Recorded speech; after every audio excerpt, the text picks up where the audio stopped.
¿Cómo están? Nuevamente nos encontramos para continuar con la clase, la segunda parte de lo que son los síndromes infecciosos. Hemos hablado de la endocarditis, ahora nos vamos a hacer cargo de hablar de las meningitis, ¿verdad? Que es obviamente de qué se trata, itis, inflamación de las meninges. Cuando hablamos de las meninges estamos hablando de las membranas que sirven de cubierta al tejido encefálico, del sistema nervioso central. Y estamos hablando prácticamente de tres estructuras que son la dura madre, la aracnoides y la pia madre, en ese orden desde la parte externa a la parte interna. Cuando hablamos de las meningitis, estamos hablando de un proceso inflamatorio que sucede a nivel del cerebro, ¿verdad? De las cubiertas del cerebro.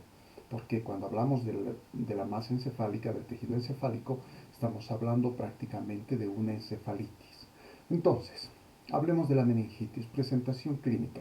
Estas meningitis pueden ser bacterianas, virales, pueden ser por hongos, es decir, micóticas, tienen muy alta mortalidad, es obvio, el cerebro es un área sumamente sensible, ¿verdad? Entonces la mortalidad es muy elevada cuando uno desarrolla una meningitis.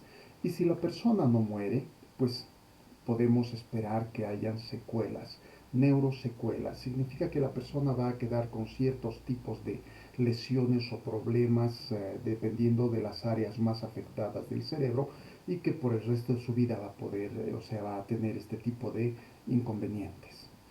Cuando hacemos un diagnóstico de meningitis, prácticamente la parte más importante para hacer el diagnóstico, además de radiografías, tomografías, resonancias magnéticas, electroencefalogramas, que son todos esos los componentes para hacer diagnósticos a nivel del cerebro, contamos con que es la punción lumbar. Es un procedimiento de punción prácticamente en la región lumbar para extraer un poco del líquido cefalorraquídeo y realizar un laboratorio de este líquido cefalorraquídeo, ¿correcto? Entonces hablamos de este laboratorio de líquido cefalorraquídeo que se hace a través de la punción lumbar. ¿Y qué es lo que se busca en este? Podemos buscar, por ejemplo, la presencia de neutrófilos que van a identificar principalmente la posibilidad de una meningitis de tipo bacteriana. O podría ser que encontremos linfocitos más que todo, que nos va a inclinar hacia de que el problema sea viral.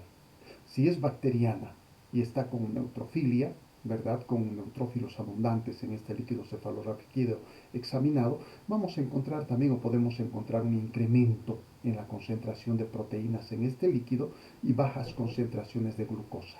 A diferencia de las virales que son totalmente inversas, en las cuales tenemos una disminución en las proteínas y una elevación en la glucosa. Hablemos de los agentes causales, quienes ocasionan las meningitis. Cuando hablamos de menores, o sea, de 9 meses a 25 años, hablamos del Haemophilus influenza. Este Haemophilus influenza que ha causado muchas muertes, especialmente en niños, y que hoy en día se ha reducido por la presencia de una vacuna prácticamente para evitar esta complicación. Menores de 3 meses, tenemos tres microorganismos principalmente que son la Escherichia coli, la Listeria monocitógenos y Streptococcus, pero del grupo B. Entonces estos son los más frecuentes de producir meningitis en menores de 3 meses. ¿Correcto? Y esta Escherichia coli, por ejemplo, dentro de sus manifestaciones presenta una serie de lesiones petequiales a nivel de la piel, que son características del proceso de un problema de meningitis en este tipo de pacientes. Si hablamos de 3 meses a 50 años, hablamos de los dos principales causantes de un problema de meningitis, que son el Streptococcus pneumoniae y la Neisseria meningitidis. Y sabemos que estos son parte de la flora microbiana que se encuentra en la cavidad oral. Ahora, otros, además de estos que son los más importantes, pues tenemos los Staphylococcus aureus, las pseudomonas aeruginosas, que estos son nosocomiales o intrahospitalarios. Hablamos también de los Staphylococcus epidermidis, el Mycobacterium tuberculosis, muy frecuente en Bolivia a causa de meningitis por tuberculosis, ¿verdad? Las Borrelias burgdorferi, el Treponema pallidum. Estamos hablando de una fase neurológica de lo que es la sífilis, ¿sí?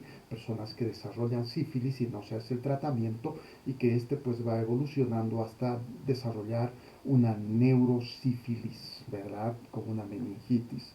Luego tenemos la presencia de hongos como los Coccidioides simitis, los Cryptococcus neoformans, y tenemos los virus sumamente importantes como los enterovirus o virus del Nilo como productores de la meningitis.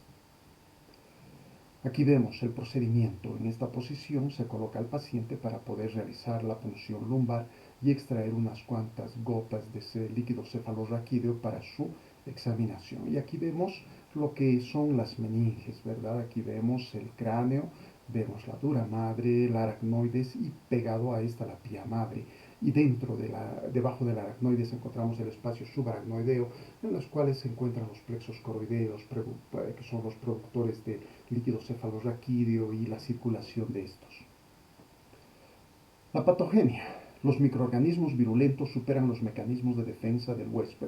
Eso es obvio. En todas las infecciones o cuadros infecciosos debemos tener un sobrepaso de los mecanismos de defensa. Es decir, hay varios pasos para que estos microorganismos puedan invadir un tejido y reproducirse o multiplicarse y desplazarse y superar los mecanismos de defensa del huésped, etc. ¿Sí? Esto nos habla de la especificidad de ciertos microorganismos para ciertas patologías en ciertos tejidos. Se sugiere que hay receptores para bacterias patógenas sobre las células del plexo coroideo. ¿Qué significa? Hay una cierta especificidad. Hay ciertos receptores en ciertos tejidos específicos para ciertos microorganismos. Entonces, la susceptibilidad es de desarrollar esa patología por esos microorganismos, por esa especificidad, por esto. ¿Verdad? La presencia de receptores. Entonces, la invasión del líquido cefalorraquídeo por agentes patógenos incrementa la permeabilidad de la barrera hematoencefálica y hematocefalorraquídea. Esto vamos a ver en un instante cuando empecemos a hablar, por ejemplo, también de lo que es el edema. ¿Sí? El edema, que principalmente vamos a ver un tipo de edema de tipo vasogénico, porque tenemos clasificados tres tipos de edemas: el edema vasogénico, el edema citotóxico y el edema hidrostático, que proviene de lo que es el líquido cefalorraquídeo. El citogénico por un mal funcionamiento de la barrera, o sea, la membrana celular y de sus bombas de sodio-potasio, los cuales retienen agua en el interior, ¿no? Y esto es muy típico, por ejemplo, en ciertas intoxicaciones o por ciertos fármacos, por lesiones celulares en general. Listo. Entonces, los principales mediadores de la inflamación, siempre interleucinas 1, interleucinas 6, metaloproteinasas liberadas por el hígado que están en relación a la pérdida del apetito y el adelgazamiento del paciente, el factor de necrosis tumoral, la liberación de citocinas, estas famosas citocinas que derivan de los neutrófilos y que, por ejemplo, el coronavirus con esta tormenta de las citocinas está causando grandes problemas en los pulmones, enzimas proteolíticas que son liberadas por las lesiones celulares y destrucción, la presencia de radicales libres totalmente destructivos que llevan a la destrucción de las células, a la muerte, ¿verdad? Y estos radicales libres son sustancias que derivan, por ejemplo, del metabolismo celular normalmente. ¿Quiénes son estos radicales libres? Hablamos del anión superóxido, de los peróxidos de hidrógeno, de los oxidrilos y otros más, que estos son los más importantes y sumamente lesivos de la célula. Óxido nítrico, una sustancia vasodilatadora sumamente importante que se libera principalmente a nivel del endotelio de las grandes arterias. Y este es un vasodilatador que funciona pues principalmente en vasos grandes, ¿correcto? A diferencia de los vasodilatadores que conocemos como las histaminas, bradicininas, serotoninas, etcétera, que generalmente son vasodilatadores en metaarteriolas, aumentan la permeabilidad capilar y esos. Entonces, estas sustancias, ¿verdad? Entre la interleucina 1, factor de necrosis tumoral, óxido nítrico y otras sustancias vasodilatadoras mediadoras de la inflamación, lo que hacen es producir un edema, principalmente un edema de tipo vasogénico. ¿Por qué vasogénico? Porque se produce la ruptura prácticamente de la barrera hematoencefálica. Es decir, hay un aumento de la permeabilidad a nivel de los capilares con salida de plasma principalmente y proteínas que van a producir un edema extracelular. Y también un edema de tipo citotóxico se menciona porque el citotóxico también se refiere a un mal funcionamiento celular con la bomba de sodio-potasio con retención de agua y cloruro y sodio y el edema intracelular a consecuencia de esto, ¿correcto? Y también podría además la ruptura de la barrera hematocefalorraquídea y producir un edema de tipo hidrostático, incrementando toda esta producción de edema a nivel del cerebro. Entonces, a consecuencia de este edema, vamos a tener un aumento de la presión intracraneana. Entonces, hablamos simplemente que la presión intracraneana se encuentra incrementada, es decir, tenemos una hipertensión endocraneana, ¿verdad? Por la presencia de este edema. Como el problema con el cerebro es que no tiene dónde expandirse porque está dentro de una caja ósea, entonces termina siendo aplastado el cerebro prácticamente por este incremento de la presión. Y esto también ocasiona el colapso de los vasos sanguíneos, arruinando la irrigación hacia los tejidos. Perfecto. Cuando tenemos este aumento de la presión intracraneana, hipertensión endocraneana o hipertensión endocraneana o presión intracraneana elevada, pues esto puede ocasionar que empuje o se empuje la masa encefálica hacia el orificio occipital. Esto va a ocasionar una hernia cerebral. ¿Qué es lo que se va a herniar? El tallo cerebral. ¿Y qué es lo que tenemos de importante en el tallo cerebral? Muchos núcleos, pero principalmente hablamos de dos, que es el centro vasomotor y el centro respiratorio, que se encuentran a nivel de bulbo protuberancia, y que estos van a ser comprimidos prácticamente en esta herniación. Y vamos a tener una alteración en su funcionamiento, tendremos paro respiratorio, paro cardiocirculatorio, etcétera, ¿verdad? Y no solamente eso, a partir de la inflamación podemos tener una vasculitis en diferentes áreas del cerebro también. Ahora, cuando hablamos de todo esto, pues es obvio que se va a utilizar antibióticos, porque si hablamos de una meningitis de tipo bacteriana, pues la indicación serán los antibióticos. Pero hay un pequeño detalle con la antibiótico terapia. Cuando la antibiótico terapia, el antibiótico destruye al microorganismo, es decir, a la bacteria, la mata, esta bacteria al morir y destruirse, pues va a dejar libres una serie de proteínas en el lugar de su muerte, que son simplemente sus toxinas, sus endotoxinas, son liberadas a consecuencia de esa bacteriolisis producida por los antibióticos. Y esta presencia de toxinas o proteínas provenientes de la bacteria, lo que van a hacer es esto, activar mucho más la inflamación. Entonces, cuando se activa mucho más la inflamación, esto va a ocasionar más edema y entramos dentro de un circuito de empeoramiento de este problema. ¿Correcto? Entonces hay que estar muy al tanto de todo esto, con la posibilidad de utilizar antiinflamatorios asociados a los antibióticos para evitar este tipo de problemas. Manifestaciones clínicas. Tenemos fiebre, obvio, como todo proceso infeccioso bacteriano, ¿verdad? Fiebre, dolor de cabeza, que es la cefalalgia. Luego vamos a tener las manifestaciones de meningismo, como la rigidez de nuca. Este meningismo o rigidez de nuca simplemente es el hecho de que cuando tratamos de hacer levantar la cabeza para aproximar el mentón al tórax, pues sucede que no se acercan porque hay una rigidez del cuello. Por eso le llamamos rigidez de nuca. Entonces tratamos de elevar, forzar la elevación y lo que hace es levantar toda la parte superior del tórax, ¿verdad? Intentando este procedimiento. Además, tenemos la fotofobia, que es el miedo a la luz, es decir, hay una fotosensibilidad total, un estado mental alterado. Cuando hablamos de estado mental alterado, significa un deterioro del estado de conciencia, que nos hablaba aquí de letargo, pero este estado mental normalmente durante el día, por ejemplo, es de estar alerta, el cerebro totalmente activo, con todas sus funciones y capacidades totalmente funcionantes.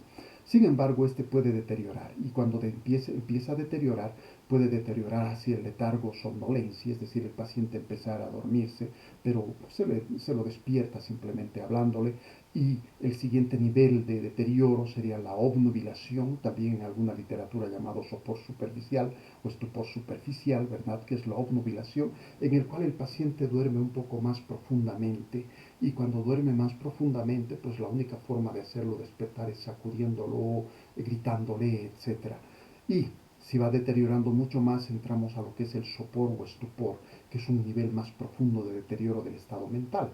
En estas circunstancias el paciente duerme con mucha más profundidad y la única forma de hacerlo despertar es produciéndole dolor, ¿verdad? Solo reacciona al dolor, ya no reacciona a los sacudones, ya no reacciona a la voz, etcétera.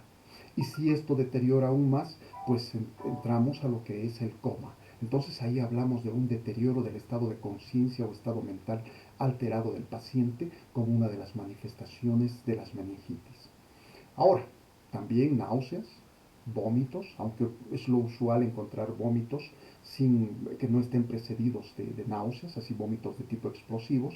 Tenemos otros asociados a lo que son los meningismos, como la rigidez de nuca, que son los signos de Kerning, que es una resistencia a la extensión pasiva de la pierna flexionada, es decir, flexionamos las rodillas sobre el abdomen y cuando queremos extenderla, lo que va a suceder es que levante todo el cuerpo, o sea, el tórax prácticamente hacia arriba. Y luego tenemos el signo de Brudzinski, que cuando nosotros tratamos de flexionar el cuello, es decir, como cuando hacemos esto de la rigidez de nuca, ¿verdad? Además de levantar el tórax, se van a flexionar prácticamente los miembros inferiores sobre el abdomen. Entonces, una flexión involuntaria de la cadera y rodillas al flexionar el cuello del paciente. ¿Sí? Kerning, Brudzinski, rigidez de nuca, que son las manifestaciones muy típicas en este tipo de problema de meningitis. Luego tenemos el exantema petequial, que dijimos que son pequeños sangrados con la característica de ser pequeñísimos como la cabeza de un alfiler y que son muy típicos, por ejemplo, en los pacientes menores de 3 años que tienen meningitis por Escherichia coli. ¿Sí? También púrpuras en las extremidades, que son simplemente hemorragias más grandes que las petequiales. Podemos tener manifestaciones neurológicas focales, significa focalizada dependiendo del área más afectada o más comprometida, que puede tener las manifestaciones que se manifiestan o que se expresan en esa determinada región del cerebro, como por ejemplo la disfunción de los pares craneales. Y podemos tener manifestaciones sumamente típicas del cerebro como las convulsiones, ¿verdad? Y lo que habíamos mencionado hace un instante, por el aumento de la presión intracraneana, pues vamos a tener el problema de la herniación a través del agujero occipital, ¿sí? Con el compromiso de estos centros vasomotor y centro respiratorio que se encuentran entre bulbo y protuberancia, los cuales van a estar herniados a través de este agujero occipital y que antes de colapsar estos pueden presentar esta triada que se llama triada de Cushing, que la triada de Cushing se caracteriza por tres manifestaciones, como dice triada, que es la bradicardia, la depresión respiratoria y la hipertensión, una tremenda hipertensión. Entonces, esta triada de Cushing principalmente se presenta casi al final del cuadro, antes de que el paciente fallezca, ¿verdad? O se produzca la muerte. Perfecto. ¿Cuál es el tratamiento para las meningitis? El tratamiento, pues, será antibiótico si estamos hablando de una meningitis de tipo bacteriano, ¿correcto? Y tenemos que utilizar antibióticos que les peguen a estos microorganismos de los que hemos mencionado. Entonces, ¿cuáles tenemos dentro de las alternativas? Tenemos las ampicilinas, tenemos las cefalosporinas como la ceftriaxone, la cefotaxina, cefotaxime, y tenemos, por ejemplo, algunos como los glucopéptidos vancomicina, que son sumamente especializados en lo que son gram positivos, incluyendo los estafilococos meticilinos resistentes y meticilinos sensibles y algunos de los anaerobios. Entonces, pero para evitar ese problema de la destrucción de los microorganismos con liberación de sus toxinas o proteínas que incrementen la inflamación, pues el tratamiento puede ir acompañado de un antiinflamatorio potente, que son los corticoides. Estas son las petequias, ¿verdad? Que típicamente podría presentarse en menores de 3 meses que hacen una meningitis por Escherichia coli, ¿verdad? Y estas son el signo de Brudzinski y el signo de Kerning. Este signo de Kerning, cuando está la rodilla flexionada y se trata de empujar en esa dirección, pues todo el cuerpo va a levantar, ¿sí? Porque no puede doblar el cuello y este es un reflejo del signo de Kerning. Entonces, en estas circunstancias, cuando hablamos del signo de Brudzinski y levantamos la cabeza tratando de hacer que toque el mentón sobre el tórax, ¿verdad? Que esto no va a suceder tampoco en la rigidez de nuca porque va a levantar todo el cuerpo. En el de Brudzinski, al intentar hacer esta maniobra, lo que va a suceder es que los miembros inferiores se flexionen sobre el abdomen. Entonces son manifestaciones características de lo que son las meningitis. Ahora hablemos de la neumonía. Neumonía es un proceso inflamatorio de los pulmones, ¿verdad? Pueden ser virales, micóticas, parasitarias, bacterianas, las neumonías. Entonces, hablemos de su presentación clínica. Dice infección del tejido pulmonar por bacterias, virus, parásitos u hongos que puedan causar inflamación y exudado. El exudado es una forma de edema con mucha proteína muy densa. Entonces nos habla de parásitos. Los parásitos también nos dice que pueden producir neumonías. Claro que sí. Existe un parásito, un gusano redondo que se llama Ascaris lumbricoide, que está a nivel intestinal y que este produce una neumonía. Se llama síndrome de Loeffler, ¿verdad? Hace todo un circuito entrando hacia la vesícula por el conducto biliar y luego al hígado, atravesando el diafragma, hacia los pulmones, pasa por vías respiratorias y vuelve a entrar por las fosas nasales hacia el intestino. Entonces hace un circuito. Y este es un parásito que produce esta neumonía por parásitos que se llama síndrome de Loeffler. Ahora bien, la infección se puede iniciar en alveolos, se disemina en intersticio. En intersticio, con la producción de edema, los exudados, etcétera, se produce consolidación. Es un problema de condensación, consolidación. Por eso lo hablamos de síndrome de condensación a nivel pulmonar, ¿correcto? Y que también dentro de lo que es patología se habla de la hepatización por las características típicas de la consolidación. Y obviamente cuando tenemos compromiso de los alveolos, pues vamos a tener esta consecuencia, alteración en intercambio de los gases. Esto va a depender de cuán comprometidos están los pulmones, ¿verdad? Si solamente uno de ellos o los dos, en qué porcentajes, etcétera. Entonces, cuando hablamos de alteración en el intercambio de gases, significa que no vamos a tener buena oxigenación de la sangre, porque no sale de los alveolos, no pasa el oxígeno, y también desde la otra dirección de la sangre hacia los alveolos, con la eliminación del dióxido de carbono. Estas neumonías que afectan principalmente al parénquima pulmonar de esta manera, con esta complicación, puede asociarse con inflamaciones de la pleura, que se llaman pleuresías, ¿verdad? O pleuritis. Entonces se inflaman estos y al inflamarse pues van a producir un aumento de la permeabilidad capilar de los vasos de las pleuras, produciendo un derrame pleural, que también se le llama derrame paraneumónico porque está al lado de los pulmones. Entonces este derrame pleural, y si este derrame pleural que va a estar en el espacio pleural se infectara por microorganismos, se convierte en pus. Y hablamos ya no de un derrame pleural, sino hablamos de un empiema, que es prácticamente la presencia de pus en el espacio pleural y que estos pueden estar asociados a las neumonías. Hablemos de los agentes causales. ¿Quiénes ocasionan las neumonías? Empezando de microorganismos bacterianos muy típicos como el Streptococcus pneumoniae, continuando con el Mycoplasma pneumoniae, Klebsiella pneumoniae, el Haemophilus influenza, la Moraxella catarrhalis, la Legionella neumófila, que esta Legionella es muy típica de producir neumonías atípicas en pacientes principalmente ancianos, sin presentar mucha manifestación.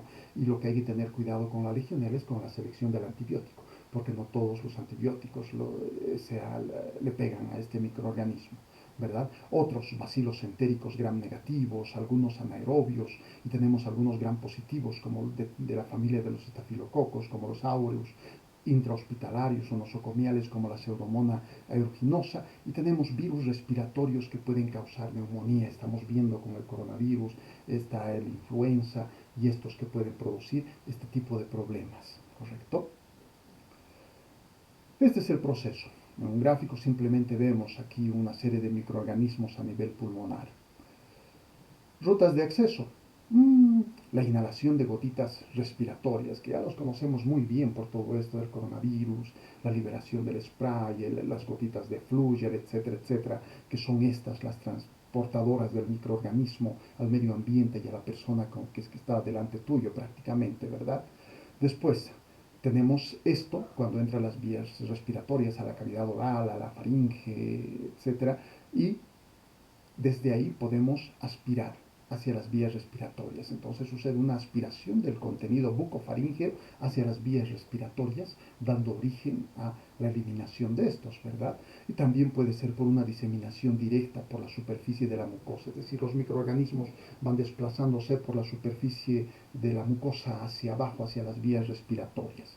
Y desde otros órganos, desde otros sistemas, etcétera, podría ser que puedan infectarse los pulmones, pero por otra vía que es la propagación hematógena, es decir, podrían llegar desde gastrointestinal o desde los riñones, etcétera, por la sangre, ¿verdad? Por una contaminación, por una bacteremia, los cuales van a hacer una siembra metastásica de estos microorganismos hacia pulmones. Entonces, son las diferentes formas de acceso que pueden llegar hacia los pulmones. Y dependen del tamaño, ¿verdad? Partículas de 10 milímetros, 2 a 9, menores a 2 milímetros. Mientras más pequeños, más profundamente entran hasta los alvéolos, ¿no? Y como ejemplos, por ejemplo, de los menores a 2 milímetros nos mencionan los Mycobacterium tuberculosis y las legionelas que pueden producir infecciones a este nivel. Perfecto. ¿Qué tenemos de defensas contra toda esta invasión por los microorganismos? Pues tenemos las defensas como los cilios, ¿verdad? Los cilios que son estos látigos o prolongaciones de las células que funcionan como látigos agarrando las partículas y desplazándolas hacia la cavidad oral para poder ser expulsadas, expectoradas de ese lugar. Pero estos cilios tienen una complicación en los fumadores, en los fumadores estos cilios pueden estar dañados y podrían no realizar su función de defensa como debería ser. Además de esto tenemos otros mecanismos, ¿verdad? Como la tos, los estornudos, etcétera, parte de lo que es la defensa. Otro, tenemos la presencia de moco. En el moco podemos encontrar algunas enzimas como las lisosimas que sirvan de mecanismos de defensa contra los microorganismos. La presencia de anticuerpos como las inmunoglobulinas A que van a luchar contra los microorganismos. Tenemos presencia de macrófagos y neutrófilos a nivel de los alvéolos. Entonces tenemos todos estos mecanismos de defensa. Es decir, son muchas cosas que tienen que atravesar los microorganismos para poder producir la infección. Manifestaciones clínicas muy típicas: fiebre, tos, expectoración, taquipnea, que es el aumento de la frecuencia respiratoria, la dificultad para respirar muchas veces cuando el compromiso pulmonar es bastante porcentaje, problemas o manifestaciones de tipo reflejas, ¿verdad? Como la taquicardia. Y todo esto, es decir, podemos confirmar una neumonitis a través de la presencia de infiltrados en las imágenes radiológicas, es decir, sacar rayos X y ver esas áreas de condensación prácticamente en los pulmones o de hepatización que se van a producir, ¿correcto? Entonces encontramos todo eso.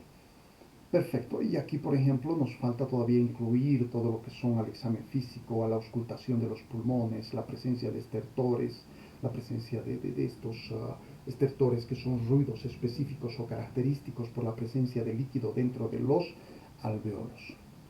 El tratamiento, vamos a tener antibióticos, acitromicina, claritromicina, que pertenecen a la familia de los macrólidos, tenemos la ampicilina, es decir, ampicilina, amoxicilina, que son los betalactámicos asociados a inhibidores de betalactamasas, tenemos las cefalosporinas, podemos tener aquí los aminoglucósidos como la amicacina, la gentamicina, tenemos los betalactámicos como la oxacilina, que son betalactámicos resistentes a betalactamasas, tenemos las fluorquinolonas como las ciprofloxacinas, etcétera, ¿verdad? Todos estos antibióticos que van a depender mucho de en qué microorganismo estamos pensando, por la edad, etcétera, todos los factores, o tal vez hacer primeramente un cultivo para poder determinar específicamente de qué microorganismo necesitamos hacer, sobre qué microorganismo necesitamos hacer el tratamiento.